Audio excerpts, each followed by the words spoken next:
Freezing scones is a great way to have them ready whenever you want. It's not hard, but knowing a few things helps keep them tasting good. We'll cover how to freeze them, thaw them, and get them warm again. You have choices when it comes to freezing scones. You can freeze the dough before baking, after baking, or even partially baked. Each way has its own benefits. Freezing raw dough is good if you want that fresh from the oven taste later. You shake the scones, then freeze them before they go in the oven the first time. Freezing fully baked scones is faster. They just need to be cooled completely before freezing. This is quick if you want something ready to heat and eat. Par baking means you bake them just until they're set but not browned. Then you freeze them. This gives you a shorter final bake time later. Good wrapping is key to protecting your scones in the freezer. Air is the enemy. It dries things out. You need to wrap them well. Give each scone 2 layers of protection. First, wrap them individually in plastic wrap or parchment paper. This is the layer right against the scone. Then, put the wrapped scones into a heavy-duty freezer bag or a hard container with a tight lid. This second layer keeps the air out. Always label the package with what's inside and the date you froze them.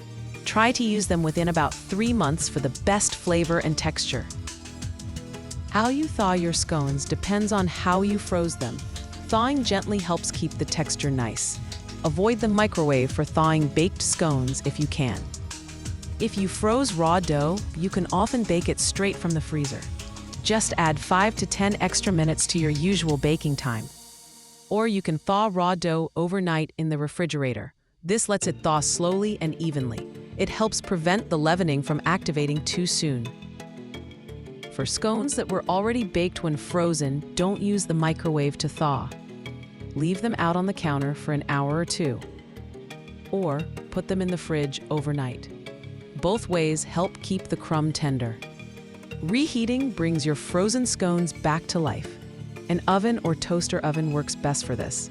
Set it to 350 degrees Fahrenheit or 175 degrees Celsius. Warm, fully baked scones for about 8 to 10 minutes. They should be heated through. Raw dough baked from frozen will need the full baking time plus those extra minutes we talked about. If a scone seems a bit dry, especially fruit ones, wrap it loosely in foil before reheating. This helps hold moisture in. You can use the broiler for a minute or 2 at the end to crisp up the top. Just watch it closely so it doesn't burn. The microwave is really a last resort for reheating baked scones. It can make the crust soft.